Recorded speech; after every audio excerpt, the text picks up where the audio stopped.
Hello बच्चों, let's read the question.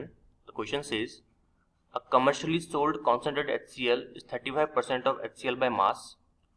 If the density of the commercial acid is 1.46 gram per ml, the molarity of the solution is option A 10.2, option B 12.5, option C 14, option D 18.2.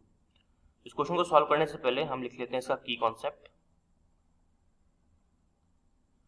The key concept is molarity of solution. Molarity of solution. अब molarity of solution की अगर हम बात करें तो आप लोगों को पता ही कि जब भी हम molarity कैलकुलेट करते हैं तो molarity is always equal to moles of solute upon volume of solution, और वो भी किसमें, वो भी आपका होना चाहिए लीटर के अंदर. तो ये फॉर्मूला हम लोग अगर अप्लाई करते हैं तो मोलैरिटी इजीली आपकी फाइंड आउट हो जाती है. अब यहाँ पे अगर हम ध्यान से देखें तो हमको मोल्स दे नहीं रखे हैं, सच हमको कैलकुलेट करना पड़ेगा. और क्वेश्चन ने पूछा है मोलैरिटी, तो मोल्स निकालने पड़ेंगे और वॉल्यूम आपको निकालना पड़ेगा. और ये आप कैसे निकालोगे, क्योंकि यहाँ पे आपको डेंसिटी गिवन है और HCl का यहाँ पे परसेंटेज गिवन 35%. तो चलिए इसको सॉल्व कर लेते हैं. तो सबसे पहला काम अपन को क्या करना है, सबसे पहला काम इसके अंदर आपको करना है कि हमको डेंसिटी का यूज करना है. अब चूंकि आपको डेंसिटी गिवन है, अगर आप ध्यान से देखें तो डेंसिटी कितना है आपको गिवन 1.46 ग्राम पर ml. तो एक कंक्लूजन यहाँ पे क्या निकल सकता है कि अगर आपके पास में 1 ml सॉल्यूशन है तो 1 ml सॉल्यूशन का वेट कितना दे रखा है आपको, दैट इज 1.46 ग्राम. इसका वेट हो गया. तो अगर मैंने इसको कर दिया 1000 ml, सपोज 1 लीटर की अपन बात कर रहे हैं, अगर मैंने इसको 1000 ml सॉल्यूशन कर दिया तो ये कितना बन जाएगा, दैट इज 1.46 इंटू 1000, राइट. तो ये हो जाएगा आपका 1460 ग्राम.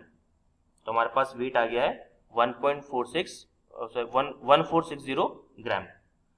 तो अगर हमारे पास वेट आ गया है तो हम क्या निकाल सकते हैं यहाँ पे अपन सबसे पहले निकाल लेते हैं, क्योंकि हमको HCl का भी गिवन है 35%. तो दूसरा काम अपन को करना है, यहाँ पर वेट निकालना है. चलिए वेट निकाले. तो सेकेंड काम यहाँ पर है आपके पास में वेट ऑफ सोल्यूट. तो वेट ऑफ सोल्यूट की जब भी हम बात करेंगे तो ये आपको दे रखा है कितना, 35% ऑफ HCl, ये गिवन है. और 35% HCl का मतलब हो गया कि 35/100 इंटू टोटल वेट कितना दे रखा है आपको, दैट इज 1460. तो इसको जब आप सॉल्व करोगे तो कितना आ जाएगा वेट, अप्रोक्सीमेटली आएगा, ये 0 से 0 कट गया, 5 2 10, तो ये आ जाएगा अप्रोक्सीमेटली 511 ग्राम. तो ये आ गया आपके पास में वेट ऑफ सॉल्यूट, राइट. तो वेट ऑफ सॉल्यूट अपने पास आ चुका है. हमारे पास में टोटल जो होना चाहिए वेट डेंसिटी से वो आया था. अब हम निकाल लेते हैं इसके मोल्स. और मोल्स निकालना कोई बहुत बड़ी बात नहीं है, क्योंकि अगर हमारे पास में वेट है तो मोल्स आराम से निकल सकता है. इसको मैं इस तरह से लिख देता हूँ. तो मोल्स ऑफ सॉल्यूट क्या हो जाएगा आपका, moles of solute will be equal to weight of solute divided by molecular weight of solute. तो आपको पता ही है कि वेट ऑफ सॉल्यूट कितना आपने निकाला था अभी, 511 ग्राम. और मॉलिक्यूलर वेट कितना होता है HCl का, हमको HCl की बात करनी है, तो HCl का होता है 36.5 ग्राम, राइट. जैसे हम HCl की अगर बात करें तो HCl होता है आपका 1 + 35.5, दैट इज 36.5. ये आ जाएगा आपका HCl का मॉलिक्यूलर वेट. तो जिसको हम सॉल्व करेंगे तो मोल कितना आएगा हमारे पास में, मोल्स ऑफ सॉल्यूट हमारे पास में आ जाएगा, अगर आप यहाँ पे चेक करें तो 511 अपन 36.5 आ जाएगा अपना 14 मोल्स के आसपास, 14 मोल्स. तो हमारे पास में क्या आ गया है, मोल्स भी आ गए. और जब मोल्स आ जाते हैं तो ऑब्वियसली बात है फिर मोलैरिटी निकालना कोई बहुत बड़ी बात नहीं है, क्योंकि हमें पता है फॉर्मूला मोलैरिटी का. चलिए देख लेते हैं.